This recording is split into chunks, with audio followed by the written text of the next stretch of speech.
Jayo Nittai Gauranga, Jayo Nittai Gauranga, Nittai Gauranga, Jayo Nittai Gauranga.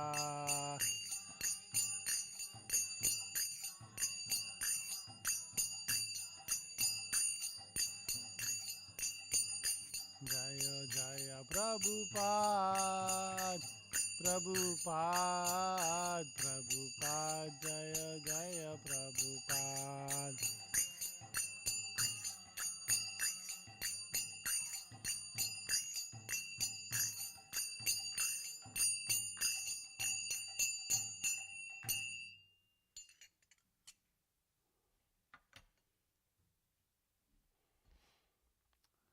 Om Namo Bhagavate Vasudevaya. Om Namo Bhagavate Vasudevaya. Om Namo Bhagavate Vasudevaya. Reading from Srimad Bhagavatam, 9th canto, 19th chapter, text number 17. Please repeat after me. Matra swasra duhitra va. Matra swasra duhitra va. Na viviktasano bhavet. Na viviktasano bhavet. Balavan indriyagramo. Balavan indriyagramo. Vidvamsapi karshati. Vidvamsapi karshati.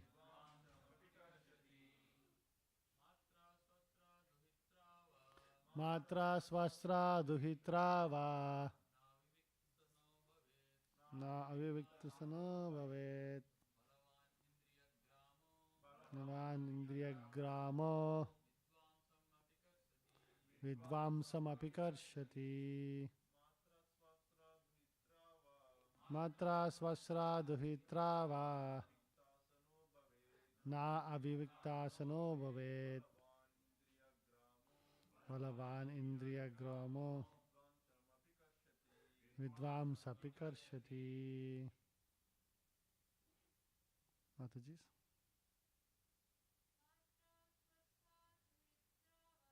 Matra spasra duhitra va.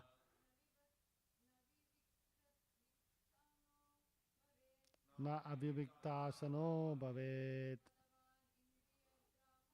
Balavan indriyagramo. Vidvamsapi karshati. Anybody else? Word to word translation. Matra, with one's mother. Swasra, with one's sister. Duhitra, with one's own daughter. Va, either. Na, not. Avivikta asanaha, seated closely on one seat. Bhavet, one should be. Balavan, very strong. Indriyagramaha, the group of senses. Vidvamsam, the very learned and advanced person. Api, even. Karshati, agitates. Translation and purport by His Divine Grace A.C. Bhakti Vedanta Swami Srila Prabhupada. Translation. One should not allow oneself to sit on the same seat even with one's own mother, sister or daughter, for the senses are so strong that even though one is very advanced in knowledge, he may be attracted by sex. Purport. Learning the etiquette of how to deal with women does not free one from sexual attraction, as specifically mentioned herewith. Such attraction is possible even with one's mother, sister, or daughter. Generally, of course, one is not sexually attracted to his mother, sister, or daughter. But if one allows himself to sit very close to such a woman, one may be attracted. This is a psychological fact. It may be said that one is liable to be attracted if he is not very advanced in civilized life. However, as specifically mentioned here, vidvamsam apikarshati. Even if one is highly advanced, materially or spiritually, he may be attracted by lusty desires. The object of attraction may even be one's mother, sister, or daughter. Therefore, one should be extremely careful in dealings with women. Sri Chaitanya Mahaprabhu was most strict in such dealings, especially after he accepted the sannyasa order. Indeed, no woman could come near him to offer him respect. Again, one is warned herewith that one should be extremely careful in dealings with women. A brahmachari is forbidden even to see the wife of his spiritual master if she happens to be young. The wife of the spiritual master may sometimes take some service from the disciples of her husband, as she would from her son. But if the wife of the spiritual master is young, a brahmachari is forbidden to render service to her. Thus ends the Bhaktivedanta purport. Om Ajnanatimirandasya Gnananjana Shalakaya Chakshurunmilitam Yenam Tasmai Shri Gurave Namaha. Nama Om Vishnupadaya Krishna Prestaya Bhutale Srimate Bhaktivedanta Swamin Iti Namine. Namaste Saraswate Deve Gauravani Pracharine Nirvisesha Shunyavadi Pasyata Deshatarine. Jai Shri Krishna Chaitanya Prabhu Nityananda Shri Advaita Gadadara Srivasadi Gaurabhaktarunda. Hare Krishna Krishna Krishna Hare Hare Hare Rama Rama Hare Hare. One should not allow oneself to sit on the same seat even with one's own mother, sister, or daughter. For the senses are so strong that even though one is very advanced in knowledge, he may be attracted by sex.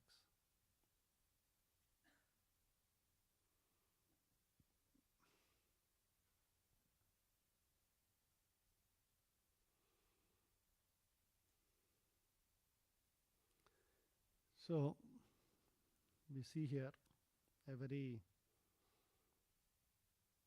sobering lesson being taught in Srimad Bhagavatam. Anybody remembers the context in which this conversation is happening?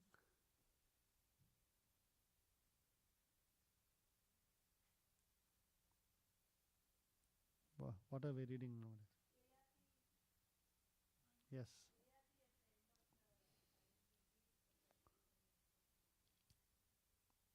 And Akashvani is giving some answer. Huh? Altervani is giving a So, it is said that Yayati, I'll just read the last verse of the previous this thing. It's also very, very important to read these and internalize some of these things. The last verse of the previous chapter says, if you remember Yayati and the story of Devayani and Sharmishta, right? And then, all the backs and forth, and finally he gets cursed by Shukracharya. And then he's asked, begs for forgiveness, asks for some, relief. And he's told he can exchange his youth with somebody. Then he approaches his sons. One son, Yadu, he gives a very good reason for why he should not do, based on Shastras. Other 4 sons actually give wrong reasons. And in fact, they don't give reasons, they just refuse. And so they are held liable for not following their father. And the last son accepts. So, it is said that Maharaj Yayati then, engaged, with worldly affairs for thousands of years. This verse says, although Maharaj Yayati was the king of the entire world. Imagine, king of the entire world. And he engaged his mind and 5 senses in enjoying material possessions for 1,000 years. He was unable to be satisfied. So, this is the important, lesson one should learn about the futility of material enjoyment. So after this, Maharaj Yayati, he's a devotee at heart, and so he comes to a realization about the futility of what he is doing, and that he has to fully dedicate himself for serving the Supreme Lord. So at that point, he has a conversation, is preaching to his wife Devayani. And in order to convey this message, he tells the story of a he-goat and a she-goat. He says, there was once a he-goat who was going to the forest looking for nice grass, and then he happened to see a she-goat stuck in a well. Right? At that time, the he-goat takes pity on the she-goat and wants to rescue, and with his hoofs he digs the edge of the well to create a pathway. Right? If you remember the groundbreaking ceremony we did, we created a little bit of a ramp to go into her. Right? Like that, the he-goat created a ramp. And when this was done, the she-goat came out of the well, and she was very happy and attracted to the he-goat and wanted to marry the she-goat. The she-goat wanted to marry the he-goat. So the he-goat was also very attracted to the she-goat, and they both got married and enjoyed life together. At the same time, there were a lot of other she-goats who were very attracted to this he-goat. And the Bhagavatam gives a very nice this thing of why they were attracted. It's very funny and nice to see. It says,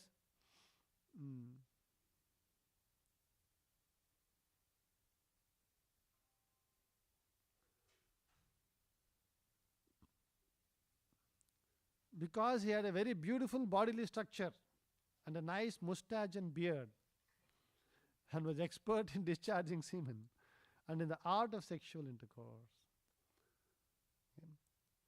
And therefore, he said that the he-goat, just as a person haunted by a ghost exhibits madness. When somebody is haunted, they exhibit madness. The best of the he-goats, attracted by the many she-goats, engaged in erotic activities and naturally forgot his real business of self-realization.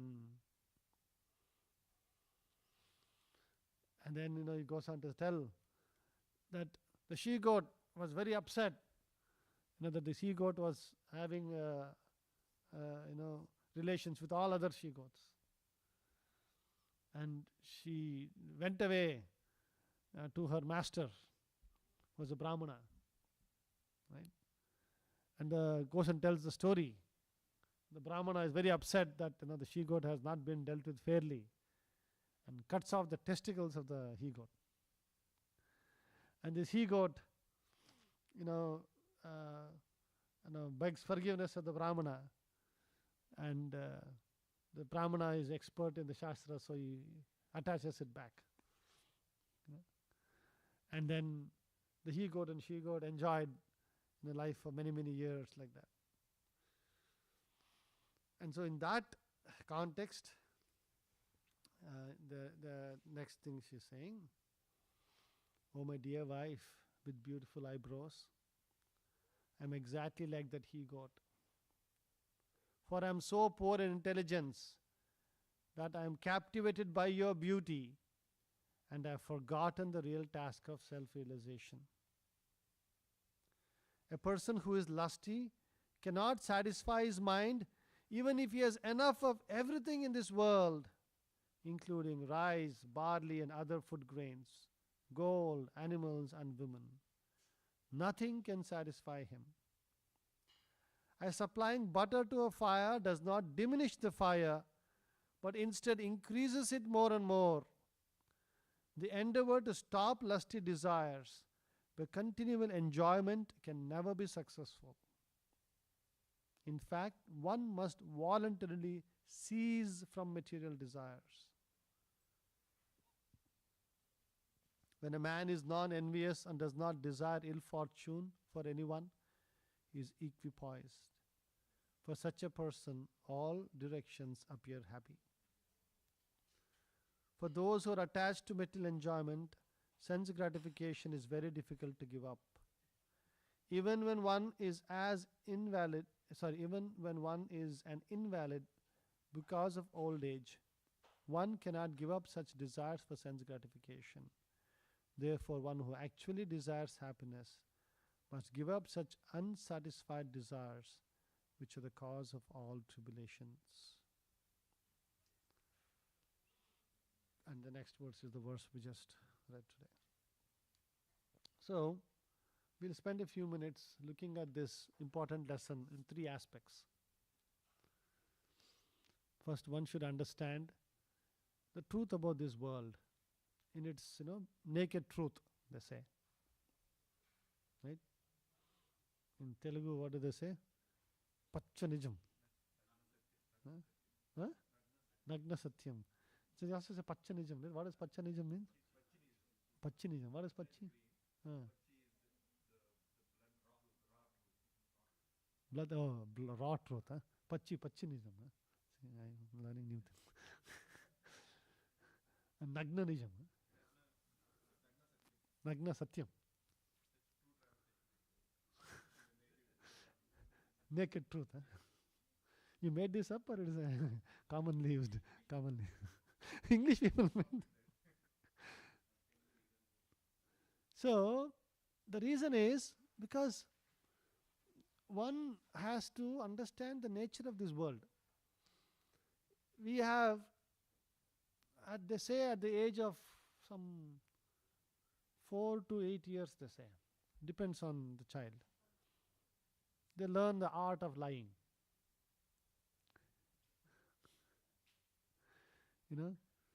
It starts with small things, and then the biggest lie is we live a life externally of one thing and internally some other drama is going on. That's the truth of almost everybody. Like Prabhupada is telling in this purport, you can learn the etiquette of how to deal with the woman. But that does not take away the actual natural attraction that a man has for a woman. You cannot be polished and this is nice, everything is nice. But internally what is going on is different. By the way, you can always replace man with woman in this situation, just because the way that this attraction is manifested may be a little different. Right? Now, when the Shastras are mostly talking, they usually are talking about man all the time. Right? There is a reason for that. What is the reason?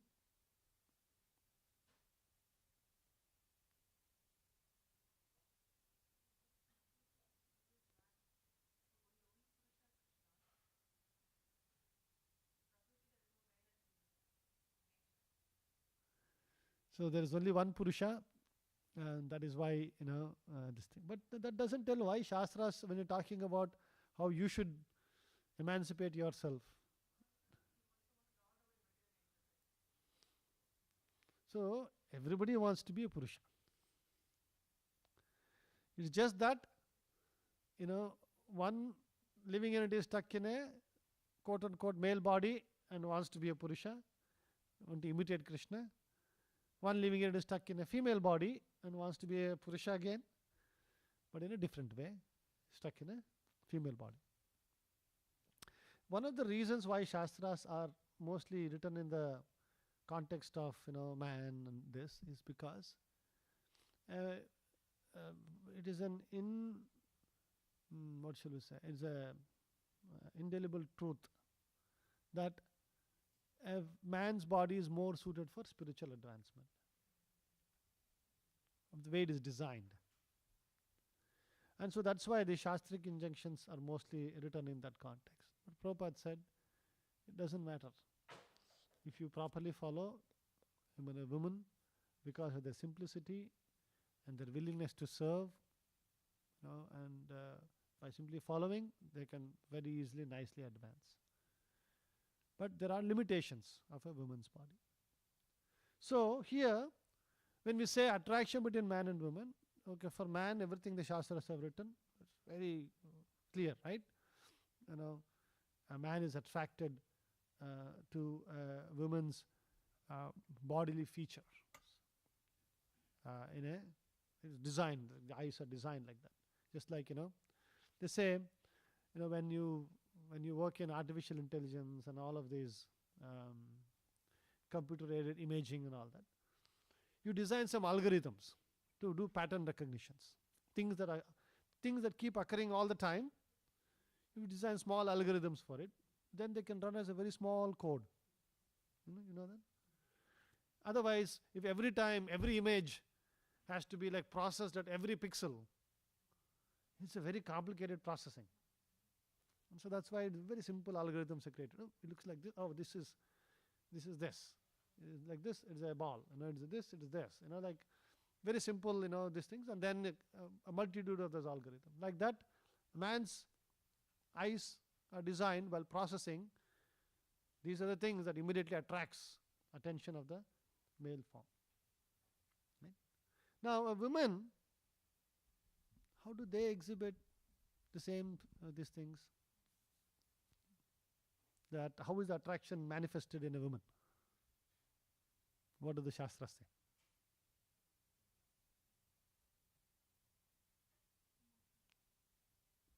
Emotions. Let the women answer. They must all be experiencing.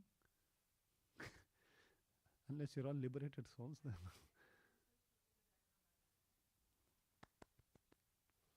Perfect. Many people don't understand this. Till you understand this, you don't know what exactly is a woman's this thing. Man is attracted to woman's body, and a woman wants to be attracted by the man's, wants to dress in a way, act in a way, do in a way that attracts man's attention. So just like a lusty man lusts over all kinds of women that he finds attractive, a lusty woman wants to attract all males' attention onto themselves. In that grabbing of attention, they experience the same lusty desire satisfaction. That is why Instagram and Facebook and this are all so popular. Because they want to, this is a democratization of prostitution. That's what Prabhupada used to say. Right? They want to attract and this thing. There's a nice system created for everybody to get more and more entangled in this world. Right? So that is the one, these are important to understand. If you don't understand the fundamentals of how this works, Your whole life you'll be struggling to figure out what is this, because this problem won't go away just because you become old. What did the Shastra say? What did it say? Age doesn't make any difference. Your Atma has no age. Your body might have age. Atma is Atma only. In fact, it gets worse and worse. If you're more and more not properly doing things, your problem becomes more and more complicated the more time you spend. So none of these things matter. So one has to learn the fundamentals of how these principles work, so that one can, take the shelter of the Shastras and how to come out of this. Right? Now, so the other thing also Shastras say that women are attracted to exhibition of power, exhibition of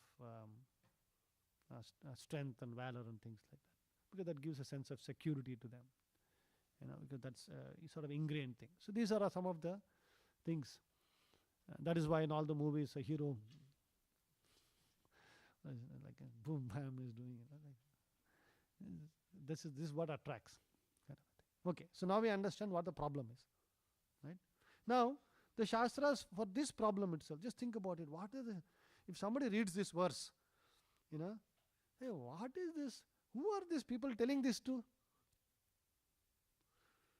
One should not sit in the same seat, even one's mother, sister, daughter. What kind of uncultured people these people must be to whom this are being said? Isn't that what somebody will think? The reality is, this is what everybody is experiencing. Only Bhagavatam is ready to put it out. Pachinijam is coming out now. Like how to deal with this, because this is the truth. Internal this thing. So, Vidvamsapi karshati.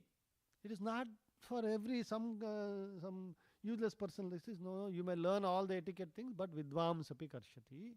That is why one has to be very careful in how you deal with these matters. If you become, negligent, and you're dealing with, that's why Shastra sometimes give the example. They say spiritual life is like a very sharp razor, double-edged sword. If you're not careful, razor is very helpful to shave. Little bit of negligence, and deep cut will come. Right? One example. Then also example is given like dealing with fire. If you're not careful, it will catch fire. Or sometimes, the example is given like you're dealing with a very poisonous snake. You're always, have you seen how mongoose or this thing? I was like, even cats, by the way, they play with the snake. Their play means they know how to even kill on this thing. They're very close, and then the snake comes like this, tuck, he's jumping out, because their reflex actions are very fast. And then when the snake is tired, it'll go and bite one side, and then within few minutes the snake is dead. So, but when you're dealing with a poisonous snake, we don't have those reflexes. You have to be very, very watchful. Little bit of negligence and you'll get a bite. Right? So these are things we should remember. So that is why in the Vedic civilization, there are some rules and regulations given as to how to deal with this at different stages of one's life.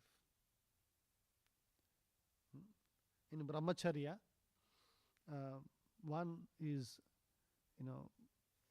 encouraged and required during the formative education years to be keeping all of these complicated things aside. If one wants to learn character, and one wants to really learn even material things, let alone spiritual things. Right? That is why very strictly in the Vedic system, boys and girls are separated. Right? And they're encouraged to develop individually kind of a thing, so that this problem is kept this thing. And in the Vedic system, like just see some of the things that are telling over here. A brahmachari should not even serve or look at a spiritual master's wife if she is very young. This kind of very strict regulations are put in the brahmacharya, so that one builds character, one builds the strength and understands these things without getting bewildered by it. Right? And in the Vedic tradition, the man and woman was getting married at an early age. Men, between 21 and 25, and women much earlier in their teens, kind of a thing. So the understanding was that when anyway the physical body evolves and all those hormones and all those things are going on, it is naturally it can be dovetailed for the Lord's service by following Grihastha Ashrama properly. Right? Now, the Shastras say that the Grihastha Ashrama itself is like a crutch. Right? So, is like a, for example, when somebody has, like, they break the leg or something. Right? Now, what happens when you break your leg? You will need a crutch to walk, no? If you don't have a crutch, you'll be like dangling, like very difficult to do things. So that crutch is given so that, okay, you can exercise, you can manage for some time. But is the expectation that you will be on the crutch your whole life? No, right? At some point, the leg will heal. You have to do physiotherapy and get, traction back, and you have to get out of the crutches. So the Shastras explain that the source of the attraction that is there between a man and a woman is actually based on the very spiritual and a very important component of the spiritual world. In its true form, this lust that we experience here is actually experienced as love. The love between Radha and Krishna. And every living entity can participate in this. The true expression of that is when a living entity participates in the facilitation of the interaction between Radha and Krishna. That is the way it has to, the lust has to become sublimated into love. That is where we want to go. That is like regaining our walking ability. So till we regain that walking ability, we have to use the crutch. And the crutch is the Grihastha Ashrama. And it is said, if one can escape out of this problem by directly from brahmacharya going to vanaprastha, that is you're basically sometimes you're going on a highway, right? You want to take a restroom stop, right? And then the 5-minute stop, if you have children and all that, it becomes what? Minimum half an hour, 45 minutes, 1 hour. Right? It's never 2-minute stop. The restroom is only 2 minutes. The stop becomes this. So like that, Grihastha Ashrama is like a restroom stop. It could have been 2 minutes, but you get stuck for quite some time. Right? It takes a lot of your time and attention and all that. One has to come out of it at the end of it to truly practice spiritual life. So the question is, I can hold for some time. Why can't I just go to my destination? And I'll go once and for all, I'll go to bathroom over there. Then you'll reach faster. That is the, analogy of skipping the Grihastha Ashram and going to Vanaprastha and Sannyas directly. So, the Shastras talk about, how does one practice this crutch phase properly. An important thing about a crutch is that that shouldn't become your standard. So my whole life I'll be in crutches. Is that a good thing? Okay. Can you do it? Can you be in a crutch your whole life? Huh? No, huh? Why not?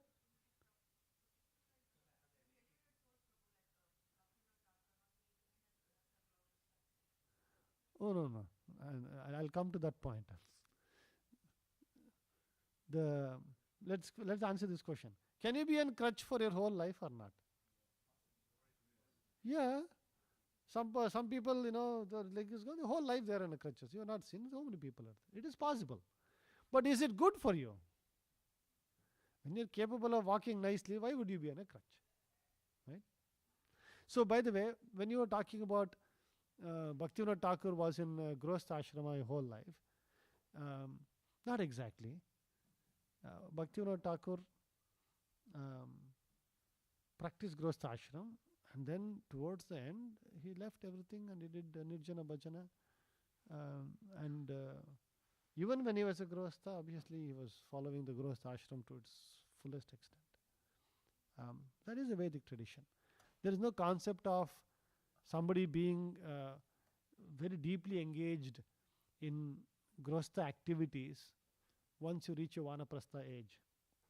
It is not an advisable thing for somebody's spiritual progression. That is why the higher orders of life, the Brahmanas, the Kshatriyas, and the Vaishyas, they are expected. The Shudras are not expected to follow Vanaprastha ashram and all that, because they are too much attached. They don't have that spiritual strength and an ability to break out of it. So, the Grostha ashrama is meant to be a crutch that helps you develop this thing. So, while you are there, right, one has to have proper focus. And the proper focus is that when there are principles given, okay, how you don't become dependent on the crutch? What are you supposed to do? How are you supposed to this thing? There are rules and regulations given in the these things of how one should take the responsibility of bringing up children nicely, take the responsibility of taking care of the remaining ashramas, the interaction between man and woman, even though husband and wife who are married, is also done in a very responsible, in a limited and a controlled fashion in the true Vedic culture. Right?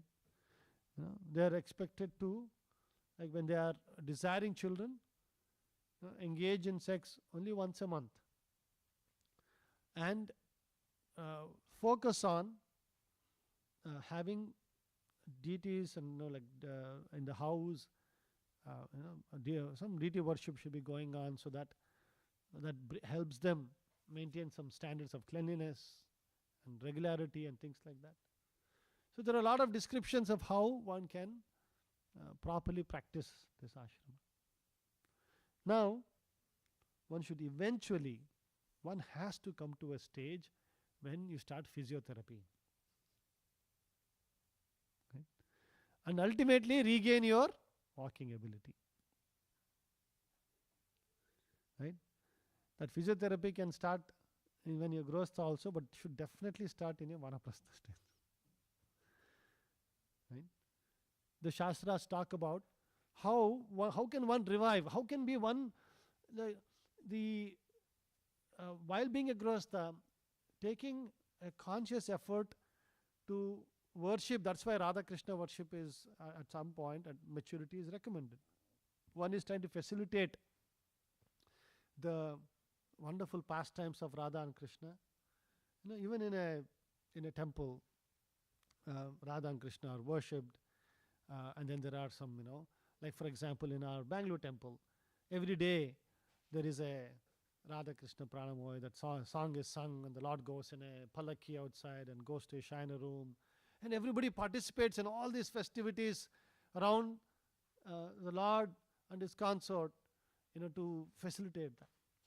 Right? So in the spiritual world, all of this is there. The women in the spiritual world are extremely beautiful. And the men in the spiritual world are also very handsome, very distinct. And but their whole attention, is centered around, how do I facilitate the pastimes of Radha and Krishna, the Lord in his different forms. So, That is why, this all these inabilities that we see in this world, these are all things that can be properly channelized, and we can regain and get back to our walking ability. So, uh, as you one has to consciously distance oneself from grostha responsibilities when you get into vanaprastha. It doesn't happen naturally. You don't have to wait for kala to force it. If you don't do it, ultimately kala will force it. You'll become sick, you'll become old, and nothing you can do, nobody cares about you, and then you are anyway kicked out of the house, mentally if not physically. So instead of unceremoniously going through that, you can consciously, this thing, exercise being a vanaprastha. Engage Vasudeva Kutumbakam. Very consciously, very actively, the entire world should become your family. And that should become your focus. Jai Srila Prabhupada ki. Preaching should be a focus. Spiritual life should be the focus. And it has to manifest in actual actions in this matter. Right? So that is why in the Shastras here, we are all being taught of how to live responsible lives, given the challenges of the situation we are put in. We're almost time, but I'll just see if we can take one or two questions at the most. Anybody has any questions or comments?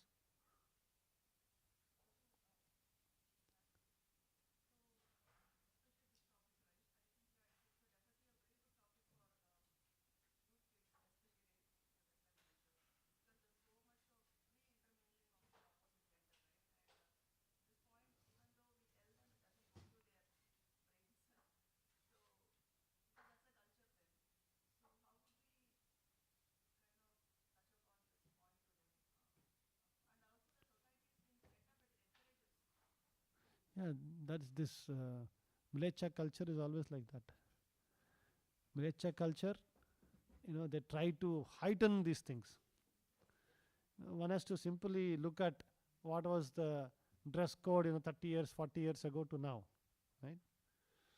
Like Prabhupada used to comment about, so how many of you have been to Soho Temple? Anybody has been to Soho Street Temple in London? No? So Soho Street Temple in London is in central London. It's like being in New York Times Square kind of a thing. You just imagine from Times Square, you're just like 1 block away, 2 block away, the temple is there. And so those days itself, Prabhupada instituted this. They would go in a Nagar Sankirtan every day in the evening. There's a nice park. There's a small park, and then the corner of the park is the temple. And so they just go around that and then go to some of those main streets, and every day evening they do, even today. While you're doing that, you will see, people dressed very inappropriate, very scantily dressed people all over this thing. Prabhupada days also does that. Prabhupada used to say, practically we have made women into prostitutes. Open prostitution is going on. That is the Mlecha culture. We all know, what a man is attracted to in this thing. And the women want to do that because they want to enjoy being attracted. Other people being attracted to them. Men want to attract. It's going on. And that creates so much of problems. Why do you think there is 50% divorce rate in the United States? Or any Western culture for that matter. I was recently reading, in India it has doubled. But it has doubled from 0.75, 1% to 2%. Right? Among people, we know that is increasing just because we are in a culture of people who are following Mlecha culture. People who are rich, people who have technology, this, that, what will they do? They'll follow the Mlecha culture. They get the effect of Mlecha culture. You follow Mlecha culture, you'll get 50% divorce rate. That's what will happen. You cannot even enjoy the basic, simple happiness that is there. Actually, there is some little bit of happiness in this world between a husband-wife relationship and this and that. That also, despite taking all the troubles, you can't even enjoy that basic happiness of some basic relationship that lasts for some years. in this nature culture. That's the problem. Now, when you say, how do you teach the children about this? See, theory we can tell and all those things. When they're younger, we should bring them up in a Vedic culture. And they have to get attracted to the chanting of the holy name. They have to start, they have to read, they have to understand this. Pachinism has to go. Some understanding has to come. We should keep trying.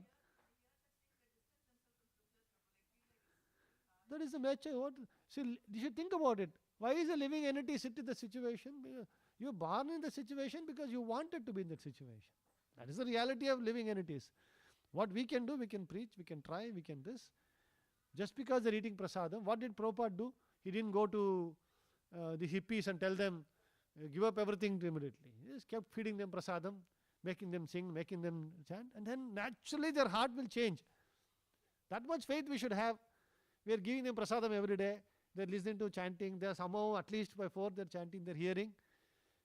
This age of their life, when you reach 15, 16, I guess 13, 14, to, I would say about mid-20s. By the mid-20s, by 30, though, Maya will nicely slap you left and right. Nicely she'll slap you. So senses will come. What my parents were telling was right. That will happen. Only thing is whether they want to be, you want to see them nicely slapped, or they want to be nicely slapped and then learn some lesson, or do they want to naturally by themselves? That's what tapasya means. Tapasya means anyway that suffering is going to come on you. You naturally accept it very joyfully and it becomes a pleasure. Like getting up in the morning and this thing, after doing it for a long time, if somebody comes and says to sleep, I say, why should I sleep? So nice and so wonderful. Why should I waste my time? Like that, this also will become natural. Okay, we'll stop here. Yantraj Srimad Bhagavatam ki. Jai Srila Prabhupada ki. Bol Premanande.